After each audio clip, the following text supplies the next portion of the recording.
Hello, good evening, everybody. Yes, we're back, and we've got so much to talk about tonight that Mark is saying somebody put a gag on him. Well, the answer's no. All right? Even though we are the greatest of friends, check it out.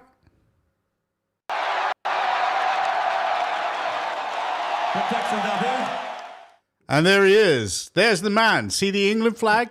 I took the background out of it there, so, you know, it could be seen clearly on your side. Thanks. It's nice, though. Just thought I'd warn you, though. You said today, now if someone watches this podcast tomorrow, that it could be counted as mis or disinformation by the government, and you might be in jail. Yes. Because tomorrow won't be. Well, actually, hang on. Tomorrow will be today. You might be all right, mate. Let them work that out. Well, I'm just going to go seek asylum at the U.S. Embassy. Okay? Have you got a boat? I'd probably... That's the best way. I'd probably have more luck asking, the authorities in Afghanistan to protect me than anything that the British government could do for me. Well, they're clamping down on all the heroin and that. That's a lot more than what our useless government do. So,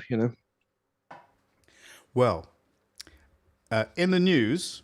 Oh, first off, hey, tell us about Mandy Clare, okay? Because we in the description we've got a link. Do you know what? For that second, you looked like Poindexter, Felix the cat, because your eyes went really wide. That's what glasses kind of do, mate. Otherwise, you can't read. Go ahead, Mandy Clare. I'll put them on anyway. Yes. She was arrested and charged. Our counsellor, Mandy Clare, we like her. Yeah, friend of the show. She's been on quite a few times. Yep, she has. Lovely lady. She was at a local Pride event.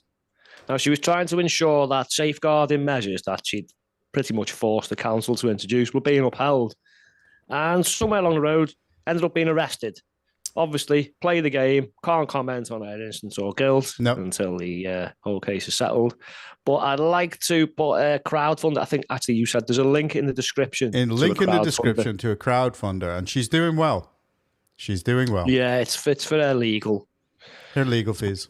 Pay for the legal fees. So if anyone can feels like they want to chip in, or they can find Mandy Clare on Twitter or Facebook or anything. But as I say, the link's there. So. Indeed, you can find it on X, and it's I'll just make sure I get it right.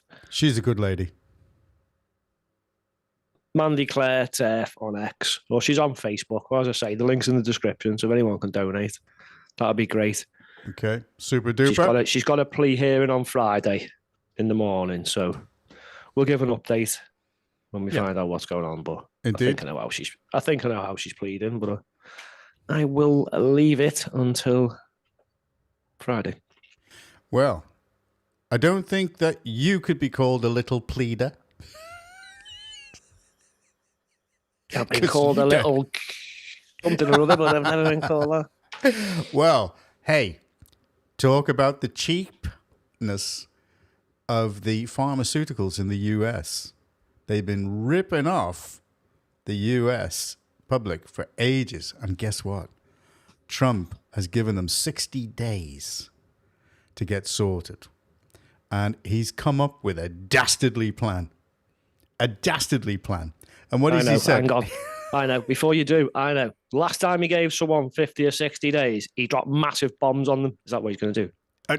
No, it won't be. Well, it is. It is the financial equivalent of that. Okay. He set a precedent though, hasn't he? Now, every time he says you've got 50, 60 days, everyone's like, oh, that's it. Shit. Well, his tactic to lower the drug prices involves leveraging a combination of executive authority and trade policy to pressure the pharmaceutical companies into reducing costs for Americans. He's proposed a most favored nation pricing model, where U.S. drug prices would be aligned with the lowest prices paid by other developed nations, such as those in Europe, and has given companies a 60-day deadline to commit to this voluntarily or face consequences. And face the B2s. I mean, sorry, what was it? Fine. Yeah, okay. All right. Trump has threatened to impose escalating tariffs on pharmaceutical imports, starting with a small rate and potentially rising to 250% over 18 months to incentivize domestic production, while warning that refusal to lower prices could lead to measures like importing cheaper drugs from Canada or blocking exports to low-price countries. It's called it's called ending global freeloading on American innovation, forcing foreign nations to negotiate higher prices or face trade repercussions. The goal is to give immediate relief to American patients and saving billions in healthcare costs, particularly for Medicare and Medicaid. Now, can you see anything in the Labour government doing anything like that for us? Joking, aren't you? I bet you though the Democrats still oppose it at all costs because it's Orange Man bad policy, isn't it? Oh, so yeah. It's got to be stopped, even if it's going to work in the benefit of every American who needs healthcare and medicine. We've got to stop it. Orange Man bad. Watch. Well, wouldn't it be nice if the government turned round to all these supermarkets and said, if you don't lower your prices, we're going to actually set something up where we can find the goods somewhere else cheaper? The EU would go absolutely nuts. They would go nuts. Mm-hmm. And the shareholders of Sainsbury's, Asda, and all the rest of them, they would be like, do we need a Trump? What they could do is they could say, right, we're going to encourage people to grow their own food. Oh, no, that's not what they're doing, is it? No, they want to clamp down on allotments and stuff. That's so, right. You know, Angela Rayner wants to put a stop to it, doesn't she? She does. If it walks like a commie, you know. So you're not allowed to grow your own food and save yourself some money at the supermarket. Anyone who's ever read a bit of history knows they've got a bit of a track record with farms, haven't they? So even now, just saying.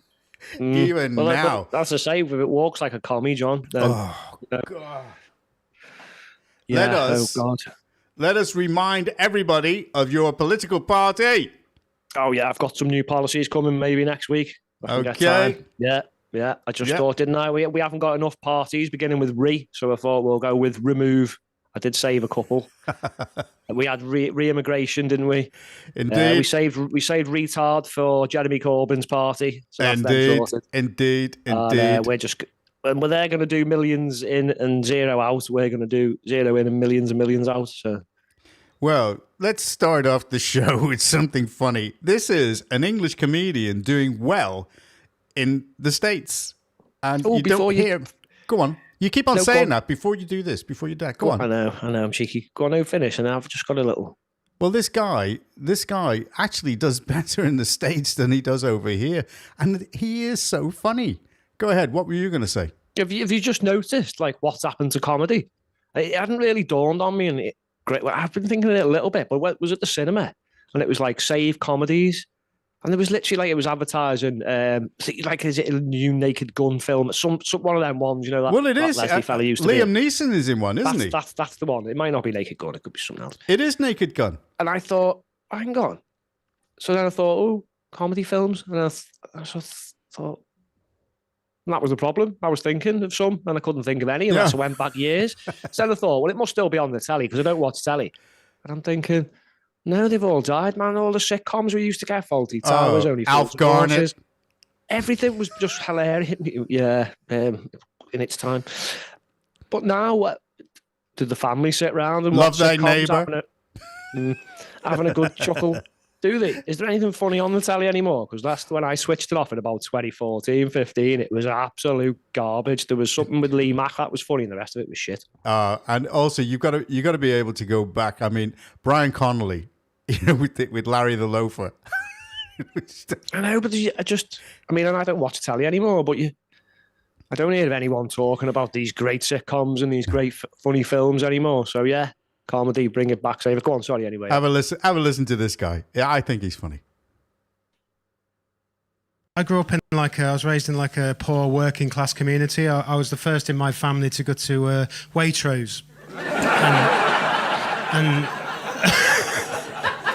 where's that? My parents had a difficult childhood. It was mine, and I was a planned baby though. I was a planned baby. The plan was to rescue their marriage, and it didn't work. Although having said that, my parents actually only ever argued once, but it lasted 5 years and led to divorce. So it was pretty big. It didn't work at all, man. Yeah, it was terrible. My mum and dad, they struggled with each other. My mum struggled with me as well. I always remember when I was growing up, my mum said to me that when she was pregnant with me, she went to the hospital for an ultrasound scan, and the doctor said to her, "The baby's doing great. He also looks like his father." And my mum said, "Well, which one is it?" She's a funny woman, man. She's also a pretty brutal woman. She's always been pretty nasty to me. She says nasty things like, she always told me I was an ugly baby, right? And I'm not going to tell you I'm not an ugly man, but apparently I was definitely an ugly baby, right? Like, in fact, I was so ugly as a baby when my mum was giving birth, the midwife kept telling her to pull. So like pretty.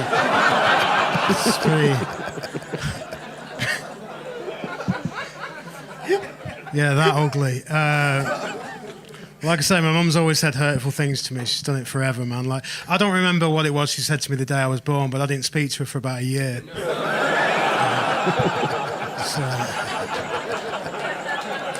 That must have been pretty dark, eh? Thanks for clapping. I'm not sure if you're clapping me or that, or I don't know, whatever. Just don't question it, Will. Stop narrating your own gig as well, Will. Also, stop talking to yourself, Will. I don't know what's happening. Like, my dad, he wasn't a very nice guy. He was a bad role model. He made a lot of empty gestures, like waving his glass at barmaids, that kind of thing. Okay. My dad had a drink problem. My mum had it worse. She had a drunk problem. And I guess becoming a father changes you, and in my dad's case, his address.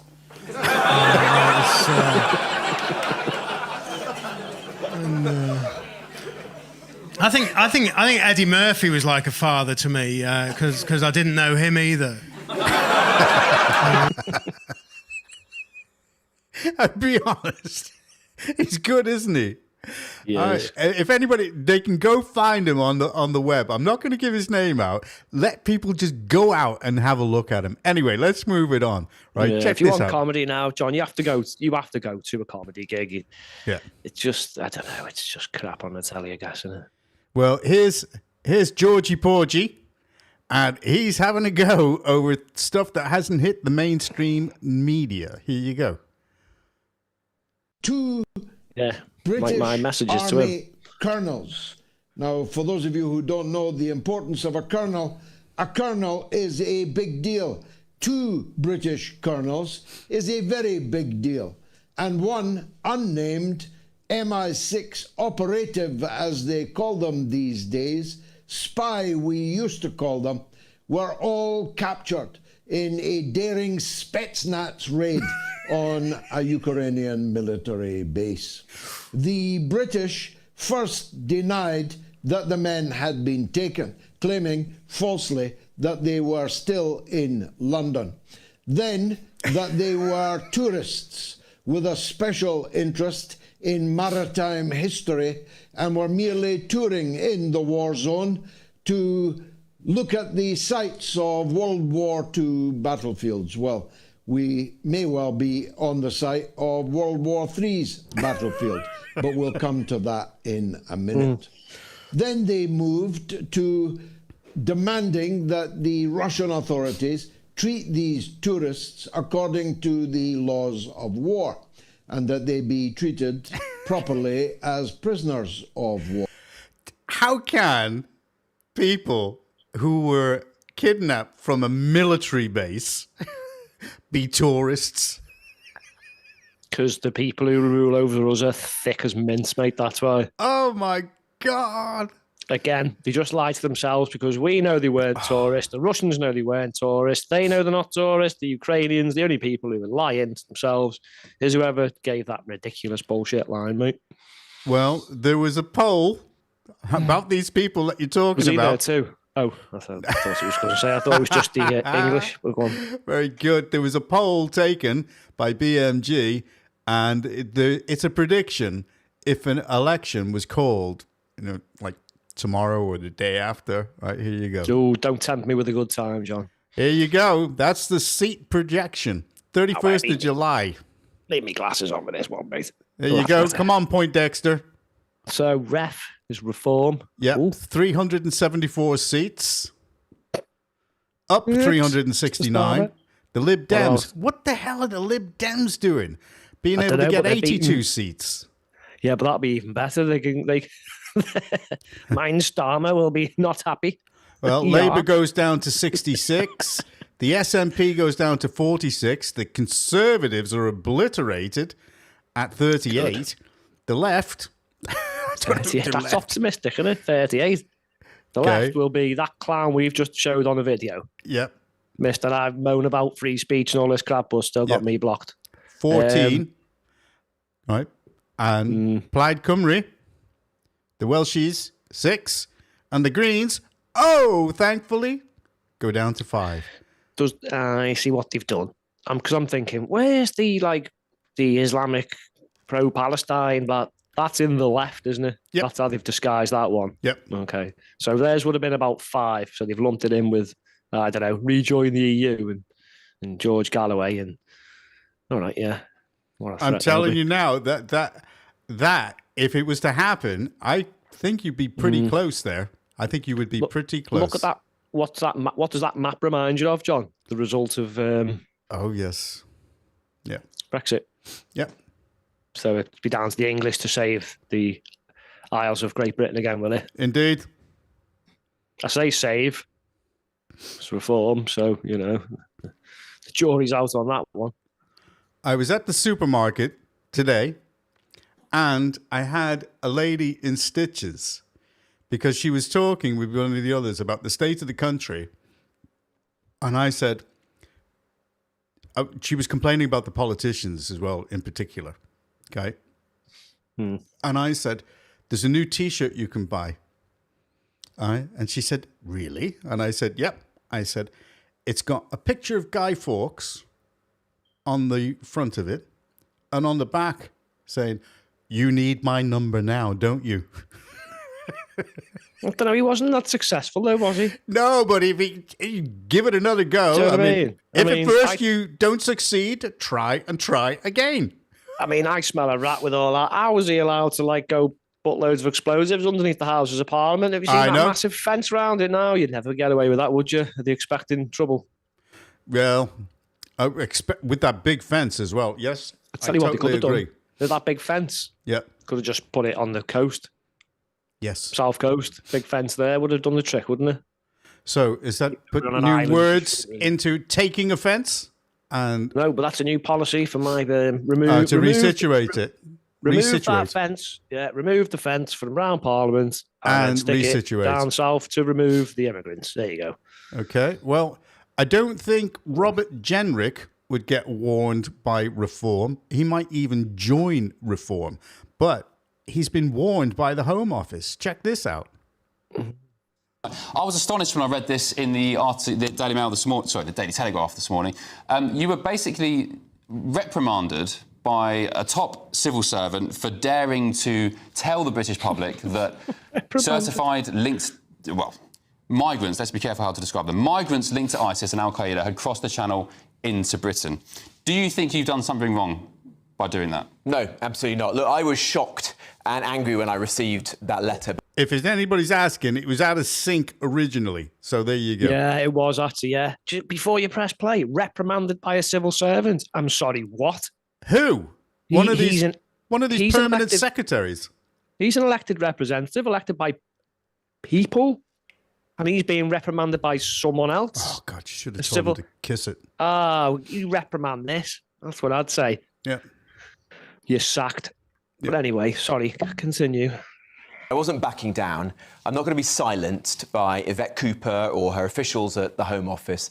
It is absolutely right that the British public know exactly what's happening. And there are terrorists and terrorist sympathisers who are breaking into our country on small boats and on the back of lorries who pose a very serious threat to the British public. The small boats crisis, as I've now been saying for years, is a national security emergency. We've seen terrorists enter the country. The security services are literally tracking these people, and they've got a big enough job to do as it is without having to devote resources to that. We've had terrorist incidents. A man was killed in Hartlepool by a terrorist just last year. Yep. And we're also seeing that.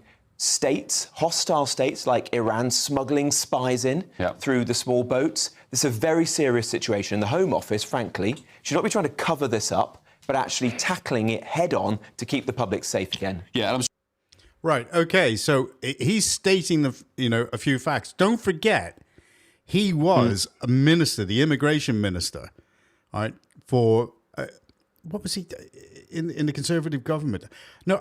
No, he was. What position did he hold? I'm trying to remember. Whatever it was, he wasn't very good. None of them were. No, there were none of them. Moving on.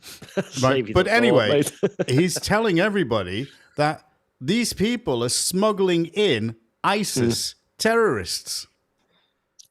They're smuggling in, and because they've got no papers, nobody knows who we're housing in these migrant hotels.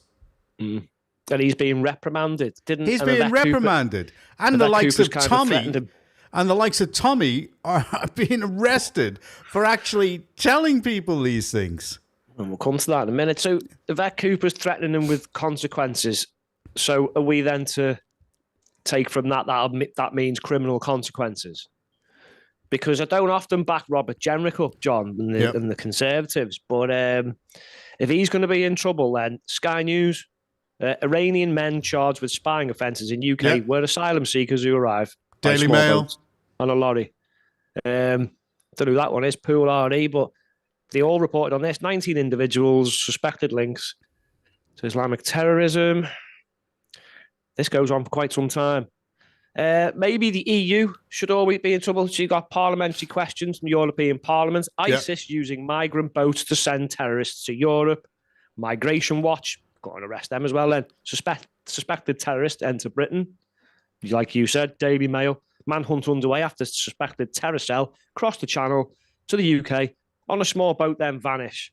Daily Mail may need to be arrested twice because small boat migrant who smuggled himself into Britain and claimed to be 17, but he was really an ex-ISIS fighter, age 42. Oh, Jesus. Palestinian suspect arrested in UK after crossing channel.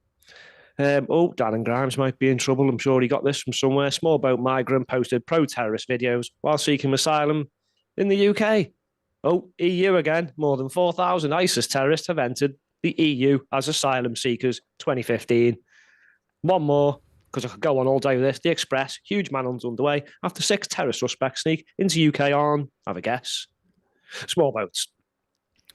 And yet, they're saying that they're going to bring in 25,000 Afghans and Afghanistanis, and they're going to give them asylum in this country. Who do we know, and how do we know that they are all just genuine asylum seekers? We can't. It's impossible. And this idiot bunch are just going to let them in. They're just going to let them in, and we are asking for trouble.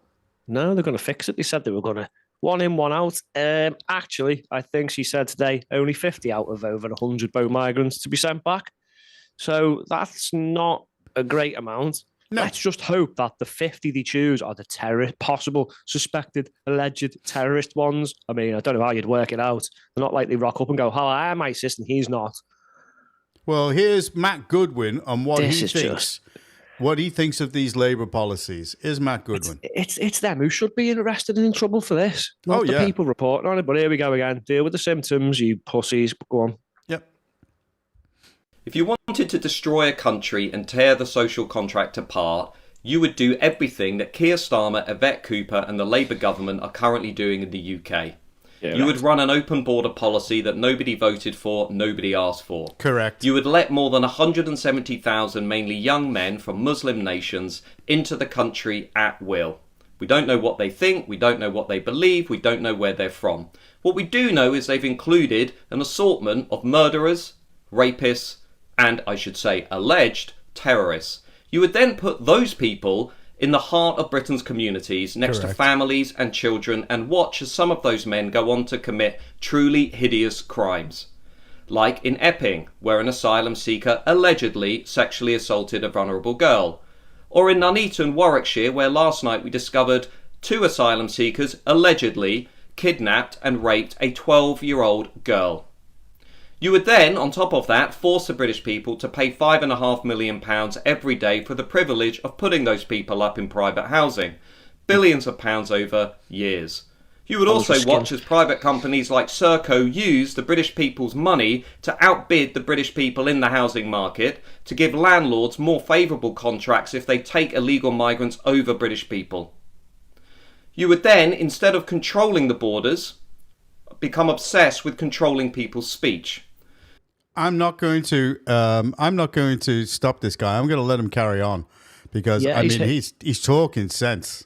He's hitting all the nails on the head, isn't he? He is indeed. I'm going to let him go on. Every day, but he's got a good way with words, hasn't he? He has indeed.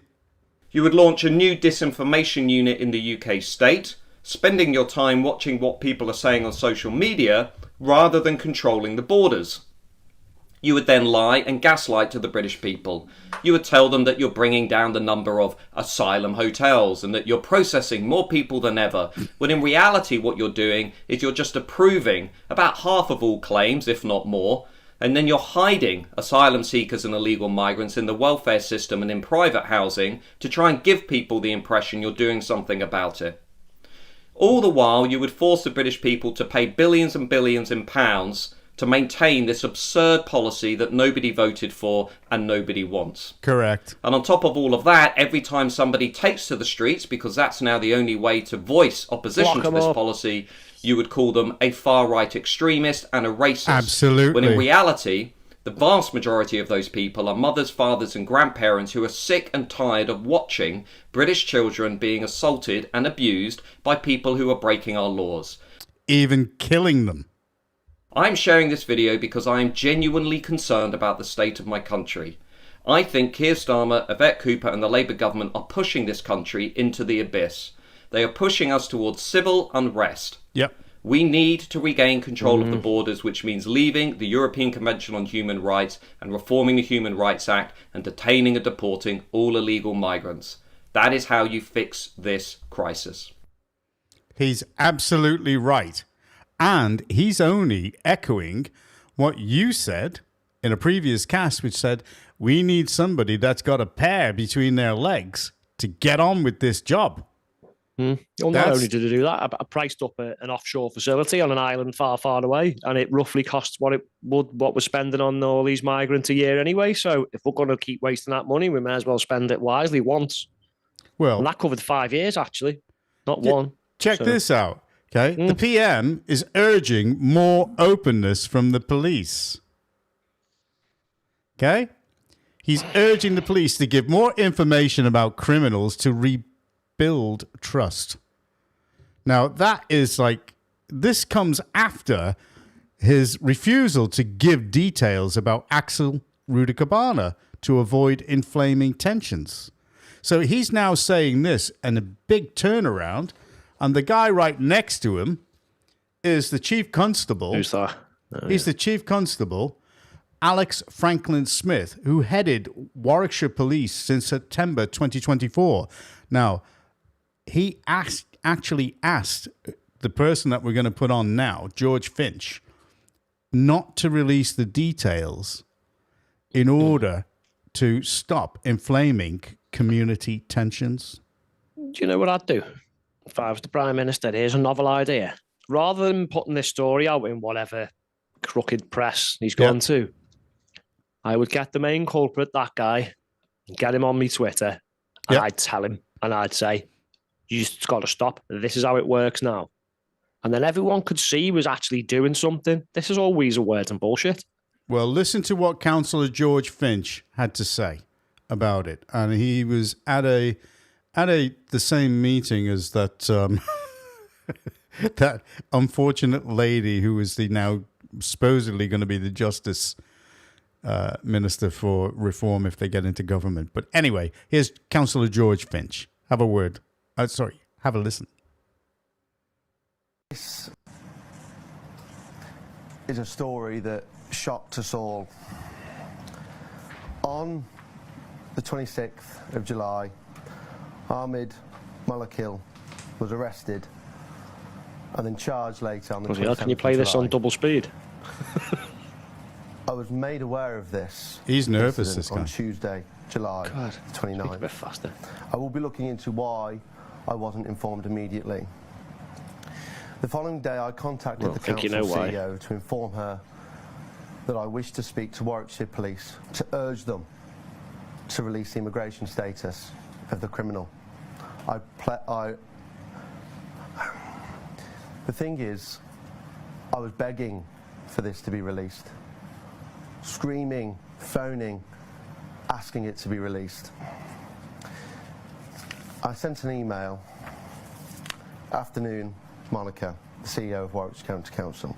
After hearing the news and reading your email regarding the 12-year-old girl who was raped by an asylum seeker who lives in a HMO in Stockingford in Nuneaton, my hometown, I think transparency is needed, and the people of Nuneaton and the wider Warwickshire area have a right to know who the man is and his background. How can we work with Warwickshire Police to ask them to release the information regarding the details of this man? This is a deep-rooted issue regarding HMOs housing illegal immigrants that are affecting our communities. Yep. So I urge you to work with me as Warwickshire County Council leader to ensure Warwickshire Police can release the information to the public in the appropriate manner. Now, he's only a young guy, but he's got a grasp. Is that the really young lad? That's the young lad. Now, he's got a perfect grasp of what's gone on there. And he's a little bit nervous. And I would be if I were him as well, because this is quite big stuff that he's involved in. But he actually showed he had a pair of balls by actually writing to the government. That's what he's meant to do. To be fair, when I was 18, mate, I had no fear, mate. If I was into politics, I would have lapped this up, but I wasn't. Luckily, some of them are now. Well, what he's trying to do is he's trying to say that the more information that you put out, the less tension that there's going to be. Now, if you've got police officers like that chief constable in Warwickshire saying there's going to be tension, who the hell is he? Starmer has actually told him to put a can on it, but he's actually arm's length saying, I want the police to be more honest about these things. Right? Bullshit. He doesn't want them to be honest about it. He wants to try and put a can on it. It's about time one of them came out and said, that's not what you were saying last week, mate, or something. Correct. Do you know what I mean? And then just throw a spanner in the works. Correct. Say, I'm only going on your advice. Well, here's CBN News predicting what they think is going to happen because of what they're seeing. And sounding the alarm. They believe the nation is about to explode from within. Dale Hurd reports from London. Great Britain looks like a nation where life is functioning normally. Below the surface, however, lies a growing sense that the United Kingdom is coming apart at the seams. King's College London professor of war studies David Betts set off alarm bells this year by saying Britain is headed towards civil war, and he advised people living in its large cities to move before the violence starts. Imagine Northern Ireland scale, or Northern Ireland in intensity, but on a completely national scale. Attacks on public figures, judges, potentially politicians. London Daily Telegraph columnist Tim Stanley told us he agrees with Betts that Britain is heading for open sectarian conflict, possibly war, and there's nothing we can do to stop it. And his argument is this, that first of all, Britain displays many of the signs of being a failed state, such as economic decline, total loss of trust in the police, and a fractious and increasingly extreme politics. At the center of this unrest is a government multicultural experiment that has brought in large numbers of Muslims without requiring them to integrate. More continue to arrive daily. This is Britain's southern border, the English Channel, across from the coast of France. And it's as porous as the Rio Grande River. 2 weeks ago, 1,200 illegal migrants arrived in a single day. When you have a country in decline and you add large numbers of new people into the mix, what you end up with is ethnic conflict over resources. Experts fear all that might be needed to trigger a civil war is another terror attack. White working-class anger exploded last summer when the son of a Rwandan immigrant stabbed 11 children and 2 adults at a dance studio. 3 girls died. Social media posts initially misidentified the killer as an illegal migrant, sparking the worst riots in 10 years. Only much later did police reveal the killer possessed an Al-Qaeda training manual.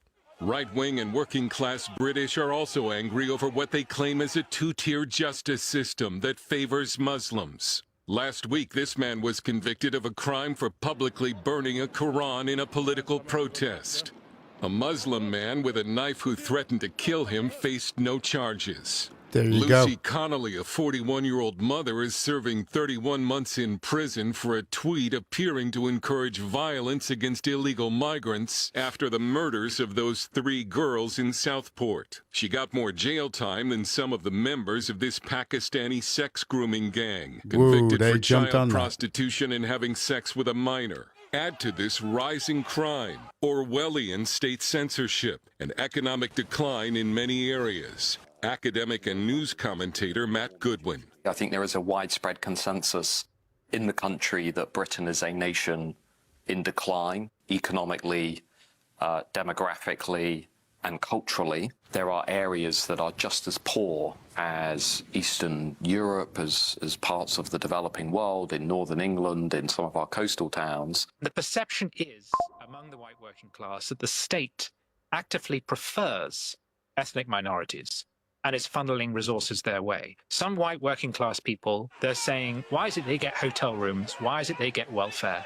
Absolutely. When we are struggling. The riots and the disturbances were symptomatic of a much deeper disillusionment in this country with the way in which British people just no longer feel safe in their own communities. They no longer feel safe in their country where lawlessness is essentially being sanctioned by the state. Political strategist Dominic Cummings says elements within the British government are finally beginning to discuss Britain's slide into chaos and the potential for serious violence. Now tell me that they haven't got it right. Tell me. This is now this is going out throughout America. And it's saying exactly what everybody is thinking here. And some people are frightened to say it, but they're saying it and they're showing it and they're linking it. Tell me about this. Explain this. Oh, I was going to say something before you did. But... Okay. Now look at that guy. Okay. That's Ammar Jabbar. He moved to the UK from Iraq in 2021. He's been charged with grievous bodily harm after stabbing a man in Colchester last year. Despite this, he avoided jail. And I have to say that this judge is woke. Sarah, whatever her name is, said he would be better rehabilitated in the community than prison. How do you work that one out? Look at that guy. I'd lock him up and throw away the key, because if he was doing that, he gets community service. This is bullshit. That's another example of what they're saying. And here's another example of 2-tiered policing in plain view. Here you go. Check this out. Police have been accused of 2-tier policing again after a Jewish man said that officers threatened to charge him for daring to wave an Israeli flag at the Palestine Action demonstration in London. So 2 Jewish counter-protesters said that they received threats from a mob who forced them to hide on a double-decker bus. It was then that they were approached by police officers. We've got a bit of a video clip here of what happened. What did I do, officer? What did I do, officer? No, it's there. What did I do? I would like to, yeah. You're waving Israeli flag round. What's wrong with that? Is that a criminal offence? No, it's not, but it is now. Why? No, it's not, but it is now. You just make this shit up as you go along. How do you react? My responsibility, that's what I'm saying. It's my responsibility, so that's why we're doing the way we're doing it. If you get chinned or get killed, whose responsibility is that now? It's theirs. Is it any wonder that the police are losing credibility in this country? They just made it up straight away. No, the flag, holding an Israeli flag is not against the law, but it is now. So, I mean, this is the point we're at now. I'm going to sum up these videos in a second. So this is where we're at now. So you're at risk from a criminal. So we have to arrest you to keep you safe from the criminal. That's right. How far have we fallen? Look, I just want to go back over those few videos that we've just shown. Go ahead. Now, they've got a problem because it doesn't matter whether they tell us exactly who's committed a crime, like a terrorist attack or whatever, or they don't straight away. Because when it all comes out, we know what's happened. And sadly for these people is, if they don't take these concerns about terrorists possibly coming over the border, which it's looking like that there could well be. I mean, everyone's reporting on it. What happens when that all comes to fruition and we get, let's say, some people are saying, oh, what if they attack a school or something? Well, what if we get something worse, like I've been warning against, like an October-style, 7th-style attack in our country, where we're not armed like the Israelis, some of the Israelis were, to fight back. Now, the problem we've got is, when this kicks off, like it said in that video, who are the people going to be targeted? It's going to be your public officials and your judges and your politicians. Yeah, absolutely. So they don't understand what they're causing here. I mean, I'm not for 1 second condoning any of that. But it's them who are in the firing line, so I don't understand why they're on this crash course, John. They have absolutely no idea what's coming. No idea, because they can keep trying to hide it all they want. Well, these HMOs and hotels are becoming a problem, because we've even had it in our own area, the area I stood in an election in 2019. A girl was assaulted and battered in a HMO, and he just threw it outside and left it half dead on the ground, mate. So you're not going to hide this from people because everybody knows what's happening, and something's going to tip it over the edge. And the police, and then of course it's the far right, isn't it? Not if the police do not make the right choice here, then I'm sorry, but people are smart enough; they know what to do. Here's ex-cop Peter Blexley on civil war in the UK. God, if only he was in charge of the police, John. The sleeping giant has been stirred by all of this. And that sleeping giant is the moderate mainstream of Britain, who every 4 or 5 years ago, the most political thing they would do is put an X in a box on the ballot paper. Yeah. We have reached a tipping point. Now those people who pay their taxes, who are law-abiding, who raise great children, who contribute to this once great nation, they are awakened to the downfall, the decline, and quite frankly, the hellhole that we are heading towards in this country. And they will mobilise. When I say mobilise, they have considerable financial clout. Yeah, who funds them? No, I'm talking about the giant that's been awoken, right. The moderate mainstream of Britain here. They have financial clout. What's the point in leaving your home, if you're lucky enough to own one, to your children, only for them to live in a country of decline, decline, decline? The moderate mainstream of Britain are waking up to all of this. And when they mobilise, inherently peacefully, but in huge, huge numbers, this lamentable government will get the shock of its life, and we will inch towards Britain once again becoming the nation that it should be. There you go. Now, he's hinting at a lot more about what can be done. But remember, all right, the majority of the people, when we say the majority, they do have the money. They do have the money. And, you just got to say, hey, if the police, the government, and all the rest of them, what worries me is that the government are already preparing for this because they know that it's coming. So I'm not sure about what people are going to do and how they're going to do it. But the way to do it was the way that the Australian guy said, and it scared the shit out of the Australian government. He just said to everybody, down tools. Don't go to work. Don't do anything to help the GDP of your country. Just down tools. Withdraw all your money from the banks. Cause runs on the banks. Good luck with that. Well, I know that, okay? But even the banks will realize that if they don't do what they're going to do, you can see what's happening over in America. And most of those banks are connected to either America or the Middle East. the big shareholders. Okay? So, quite simply, this country is a pimple on the arse of the world when it comes to the big finance and everything that's going on. They might talk a big deal, but they are a pimple on the arse of the world when it comes to the real power. So they're saying that. And here's another take on it. Okay, here's Charlie Veitch. Okay, and I do have some sympathy with his views. What are most people missing? What's being hidden from the public? Two things. The first one is the giant psychological operation to replace white people. And I genuinely mean this. I'm not a conspiracy theorist. It's coming from a million different angles. The main thing, I think, is that people think, normies, normal everyday people might not know what I mean by normie. I just mean normal everyday working people.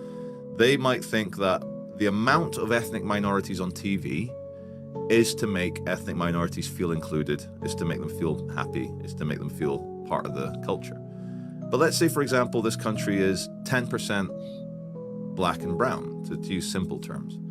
There should be 10, 15% black or brown people on TV to represent the culture. But there's like 50 or 60% ethnic minorities on TV. So an alien landing in Great Britain would think that Britain was 50% black if they just watched the TV. Correct. And I've got nothing wrong with being colorblind, and anyone can have the spirit of God in them and be an amazing person. You could be green, black, blue, Eskimo, Nigerian.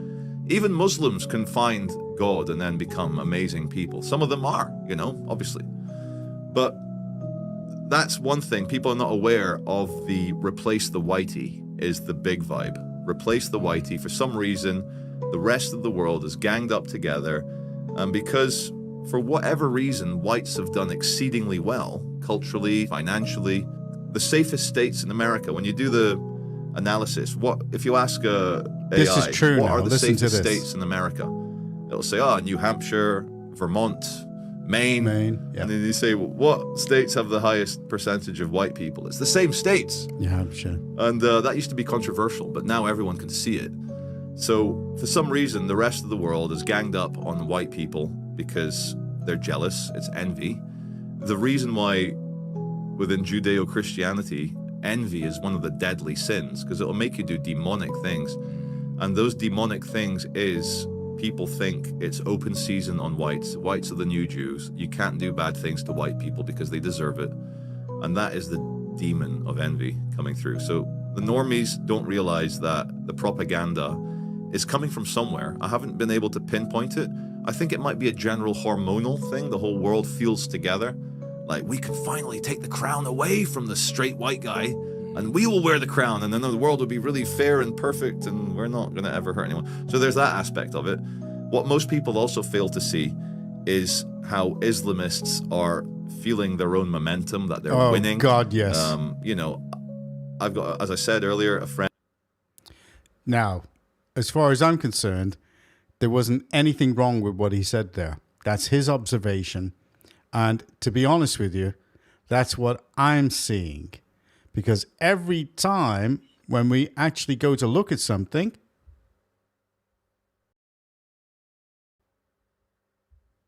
you look at that. I mean, that's a skit, but that's the truth. And he's not telling any lies about that. And when he mentions Islam, Now, the West, Christianity will fly you to the moon. To the moon. We're going to explore Mars. Islam will fly you into buildings. And that... Well, to be fair, like Muhammad apparently flew to the moon on a flying horse, so it's all good. So we're moving on to things, and let's go on to Israel, okay, and some home truths about Palestine, Hamas, and the Palestinians advising the killing of all Jews. I mean, Jesus Christ. Have a quick look at some of these and I'll flick through them. I won't play them all. In the Middle Ages, all the massacres against Jews were preceded by horrible vilifications. The lies that were leveled against the Jews spread around the globe. We were poisoning the wells. We were carriers of disease. We slaughtered Christian children in order to drink their blood. And this spread from country to country and created massacre after massacre, culminating in the worst massacre of them all, the Holocaust, in which 6 million innocent Jews were led to the slaughter. Today, the Jewish state is facing similar vilifications. They lie about us. They say that we're deliberately starving Palestinian children. That's a barefaced lie. Since the beginning of the war, we have let in almost 2 million tons of food. 2 million tons of food for Palestinian civilians, Palestinian children. That's been our policy. But in the last few months, this humanitarian aid has been interdicted by Hamas looting. They steal the food from their own people. But in the last few months, that food has not been reaching the Palestinian civilians because Hamas is stealing it. So we've decided to go around it. I've authorized the Israeli Air Force to airdrop humanitarian food and medical supplies to Palestinian civilians. We invited other countries to join these airdrops, and many have. We also designated safe corridors through which these trucks can travel without being looted by Hamas or endangered by combat activity. And we're talking now to our American friends about further steps to alleviate any possibility of hunger or the appearance of hunger. We're committed to doing this, just as we're committing to free Gaza from the tyranny of these terrorists. And many Gazans come to us and they say, help us be free. Help us be free of Hamas, of their terror, of their cruelty, of their tyranny. And that's what we will do. And here's some home truths about Palestine, Hamas. I want to start with the accusation of the occupation. Israel was minding its own business ever since it existed. It reached out to the Arabic world. It wanted to have peace with the Arabic world. In 1964, when the PLO, the Palestinian Liberation Organization, was founded, the West Bank was in the hands of Jordan. It was Jordan. And Gaza was in the hands of Egypt. It was Egypt. So the PLO was founded in 1964, not because of any occupation. They wanted to drive the Jews into the sea and get rid of every single Jew in the Middle East. That's where that expression, from the river to the sea, comes from. Israel tried repeating. The only reason the Palestinians lost in 67 and they lost Gaza and the West Bank is because they preempted an attack against Israel. And over again, Israel reached out to them to make peace with them. In 2000, Ehud Barak offered them 97% of the territories back, and they refused it again and again and again. In 2005, when Israel withdrew out of Gaza, they said, okay, we're going to give you your own state. We're going to give you your own territory. Israel forcibly removed its own people fighting the IDF by force, removed them out of Gaza.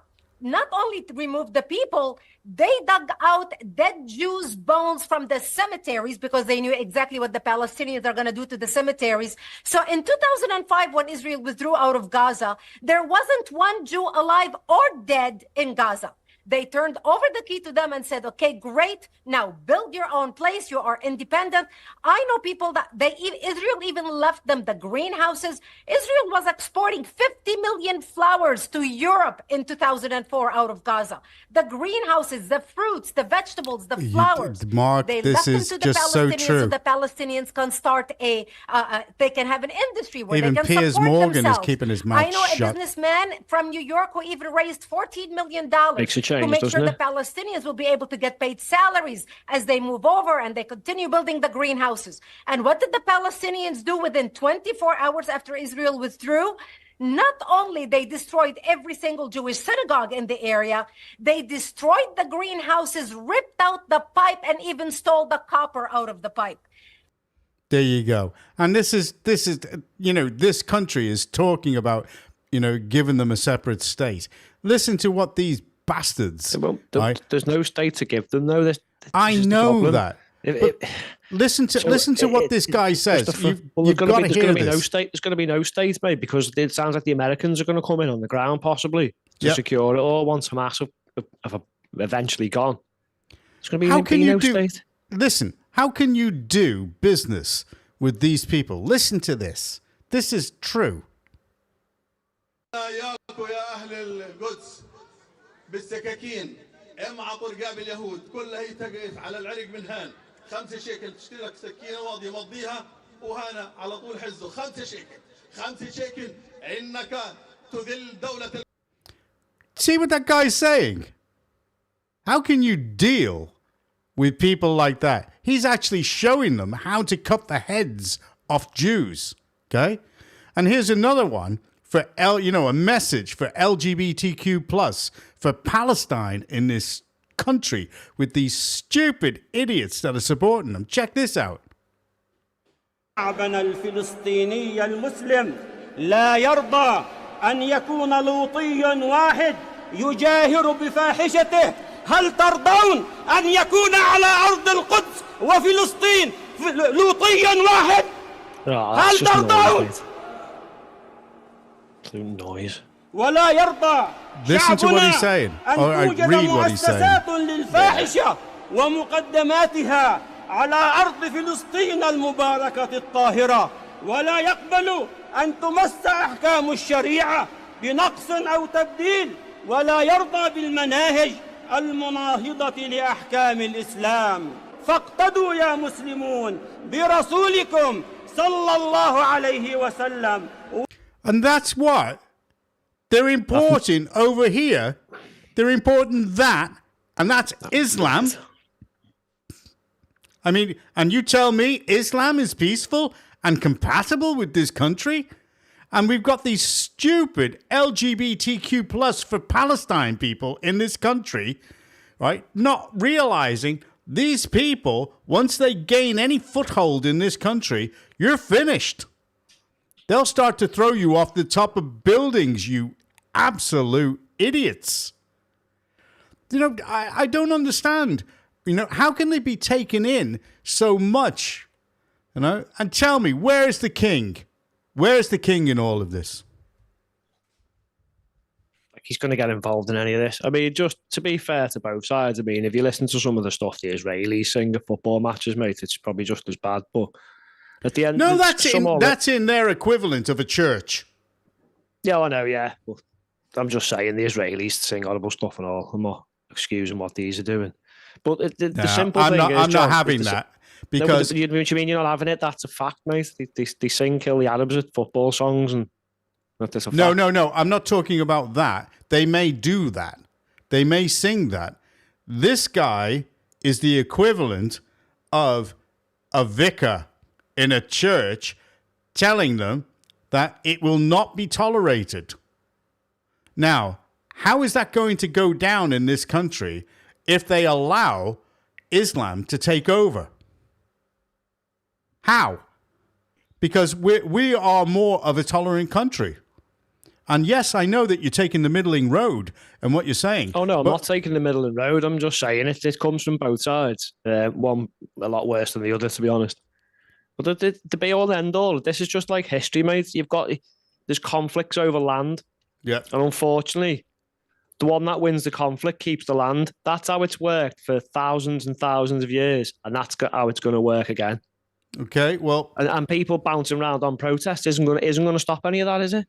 No, but we've got the Palestine protesters protesters here, all right, saying, you know, they're pleading the case for Palestine, and these guys are saying that other guy was advocating that they're going to actually slice the throats of any Jews and all Jews, and this guy is going to kill all the homosexuals. He's not going to kill anyone, though, is he, John? Let's face it, they're all mouth and no trousers, mate.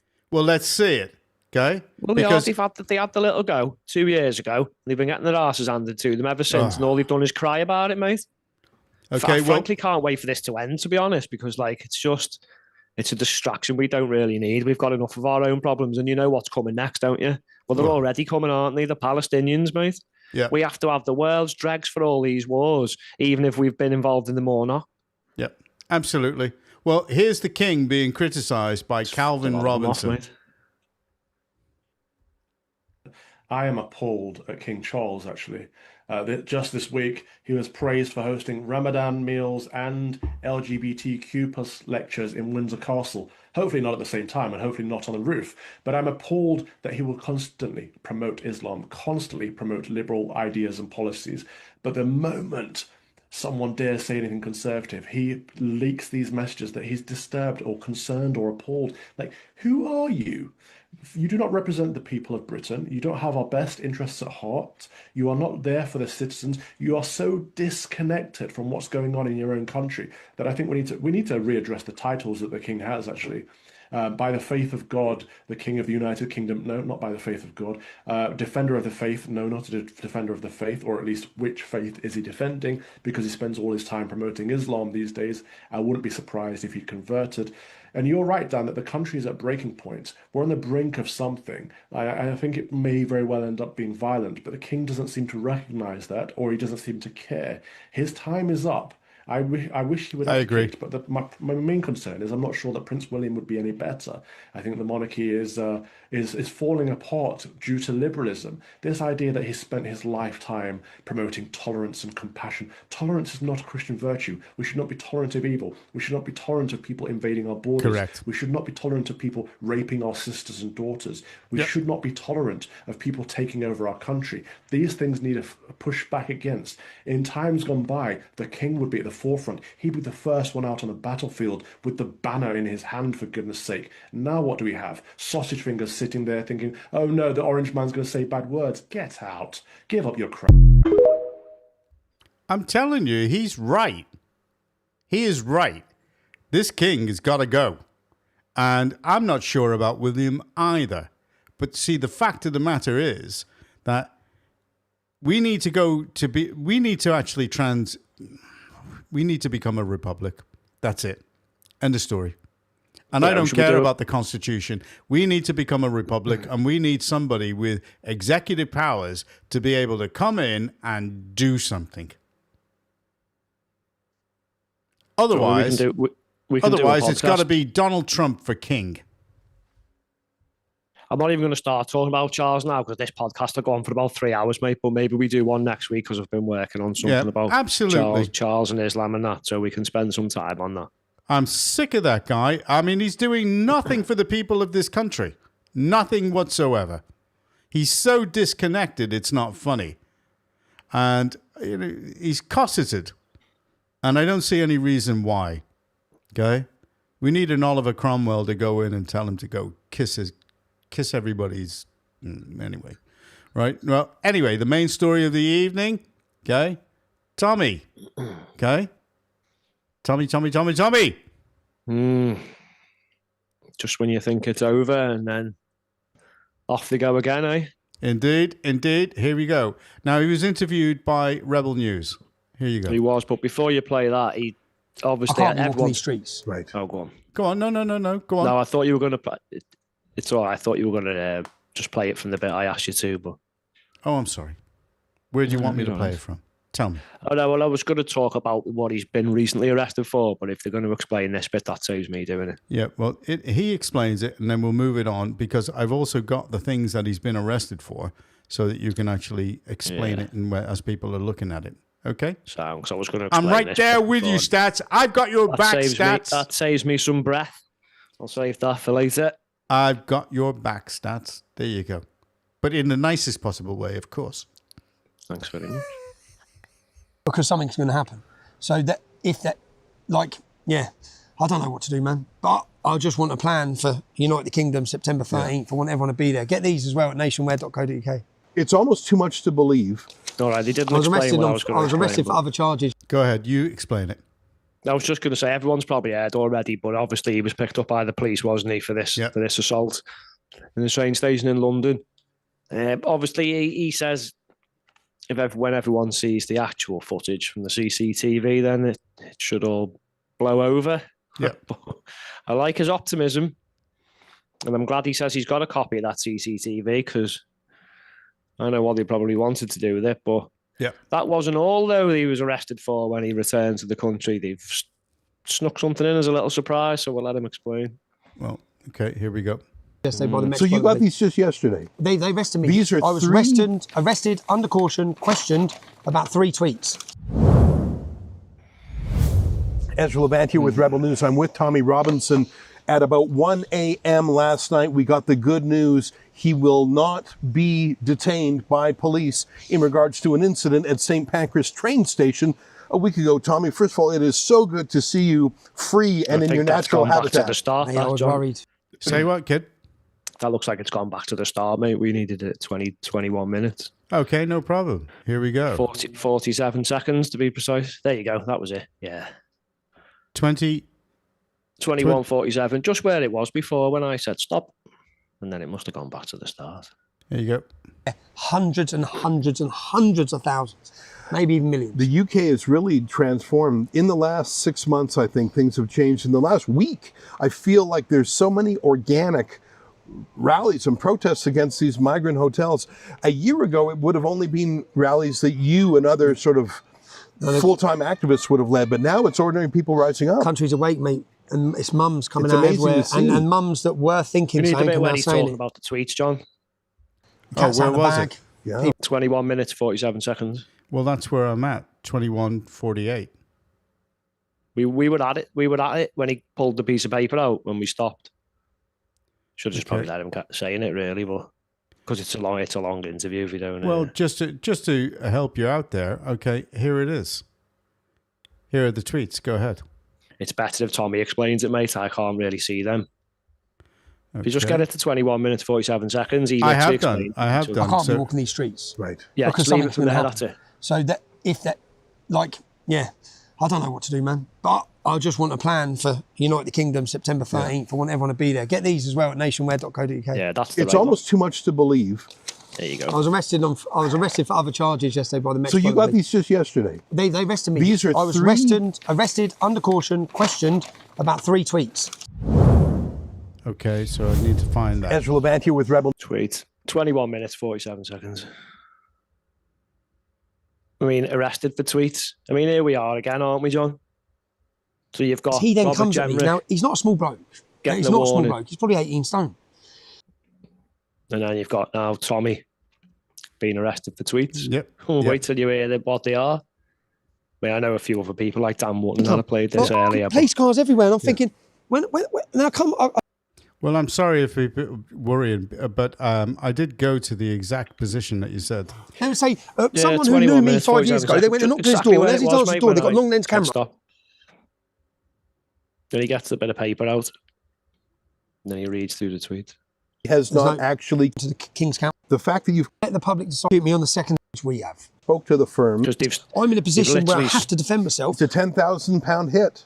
I'm all up. They've That's snuck- that, 10,000, I they've snuck know, this up on and him, that's mate. cheap. Like, Well, I can't get the exact position because I'm actually going by the video that I've got, and I can't get the exact position that you're asking for. But I can bring up the actual things he's being arrested for, which are the tweets that he put out, and those are the pictures of them, so that you can see it. Okay, so there it is. Right, so one of them said, fuck Palestine, fuck Hamas, fuck Islam. That's it. One's a protest. Yep. Fuck off to Muslim country and protest.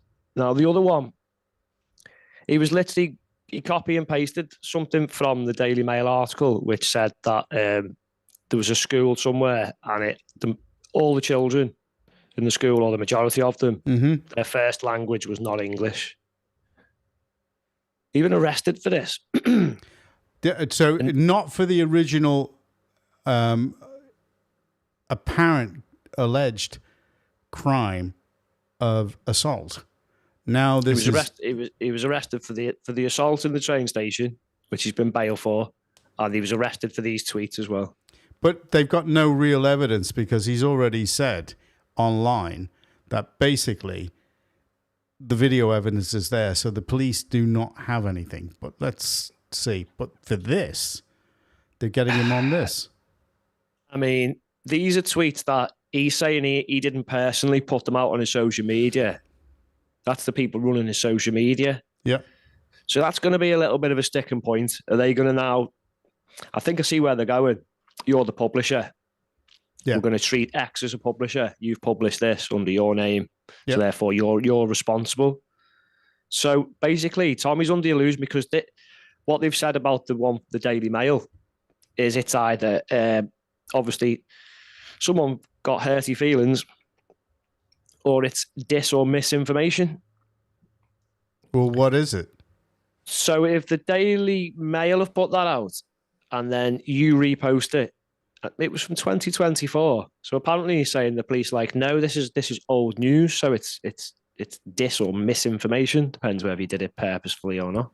So are the Daily Mail going to get done?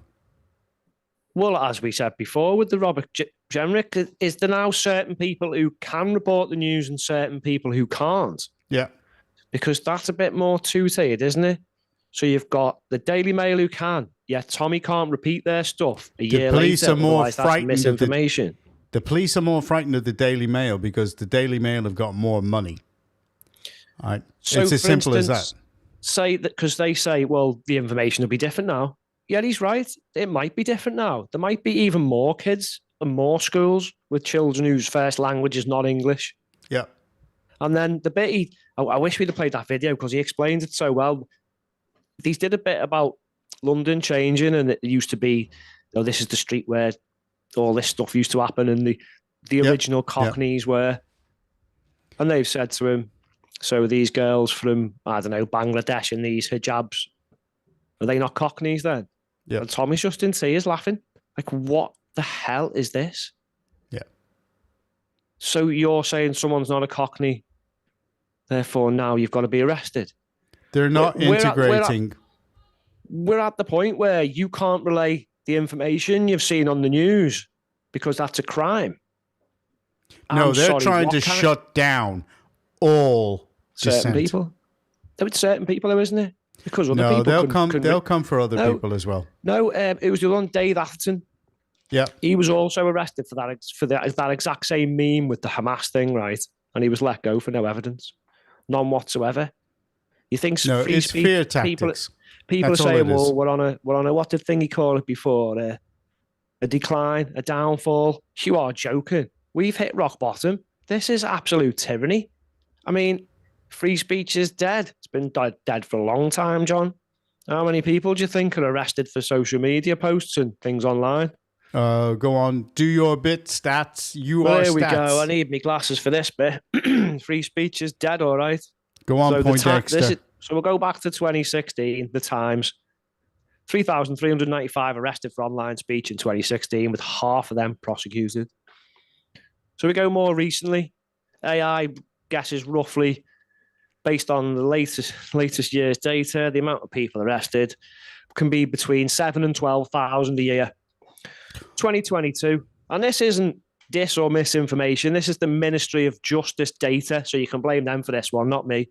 1,429 sentencings for communication offences, and that's section 127 and section 1 of the Communications Act. Now get this: this is the offence: sending a message via the public electronic communications network that is grossly offensive, indecent, obscene, menacing. Get this one, or causing annoyance, inconvenience, or needless anxiety with intent to distress. Maximum penalty, what do you think? 7 years. You can get 7 years for an inconvenient electronic message. Really? 2023. Officers from 37 police forces recorded 12,000 arrests for online speech. Average of 33 a day, mate. A 58% increase from 2019. This is bullshit. How many crimes could they have solved? The Met Police alone made 1,700 of those, so you can see where the problems are rising. And these are Ministry of Justice figures again, not Cheshire Matters disinformation. 1,119 sentencings for communications offences. Those same sections. That's down a little bit from 2015, but then we'll move to last year.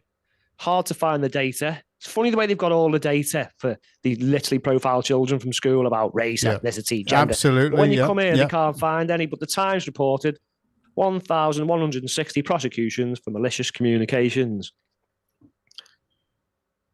1,001. So that was, so only 137 received immediate custodial sentences, most under 2 months. What is the point of sending someone to jail who's possibly going to lose the job, have problems with could lose the houses, they could lose everything for a tweet that upset someone? Well, they're going to stop contributing to the economy. Even people that are only just, even the businesses that are only just making a profit, a small profit, they're still contributing because they're paying tax at every level for everything that they buy, in this country in order to live. I'm sick of this government. We're screwed in this country, John. We're screwed. Because when you looked at that 2024 data, mate, 8 police forces, including the whole of Scotland, didn't provide any data for the year before, 2023. So the arrest numbers could be, and probably are, far higher. Estimated imprisonments, 2022, 1 to 200, similar for 2023. And last year, it was predicted that the prisons system could have absolutely collapsed. If they hadn't let loads of dangerous criminals out to put people in for speech. Correct. Well, you look at things like the index on censorship. Our ranking's now in the 3rd tier, partially open for freedom of expression. Great. What's this one now? The Global Expression Report. We're downgraded. We're no longer open. The World Press Freedom Index. We are 18th out of 39 European countries and 23rd globally. We've always had a great history of free speech in this country. Have we, mate? Yeah. You absolute lying turkey, honestly. Well, and the last one, 137 immediate custodial sentences in 2024. Well, we know what a lot of them were for, don't we? Yeah. This country is a tyrannical hellhole. People can keep saying we're going down, we're declining. No, we've declined. We declined a long time ago. It is there. And they are right. It was bad under the fake cons, but it's getting worse under Labour. It looks like 2.5% are convicted. So that tells me they haven't really got a lot of evidence for these cases, have they? No. But for some reason, the police have got an increase on trying to arrest people. Wonder why? Because, process is the punishment, isn't it, a lot of the time? Yep. That's what it's all Just about. arrest people for crappy charges. And let's see if we get it through or not, because you never know. Well, I would like to thank you for all that diligent research that you did there and those figures that you actually put out. I thought that was really, really excellent. Well, that's where we're up to in this absolutely tyrannical hellhole, isn't it? You show me the man and I'll find you the crime again. Oh, God. Right. Well, 1984 wants its storyline back. Well, I'm going to finish on something a little bit different here. Oh, is it happy? Well, it is. It's about history. Well, no. Does it? Well, no, because that might be misinformation. Because history changed since history, so we might get in trouble with that Cooper and the.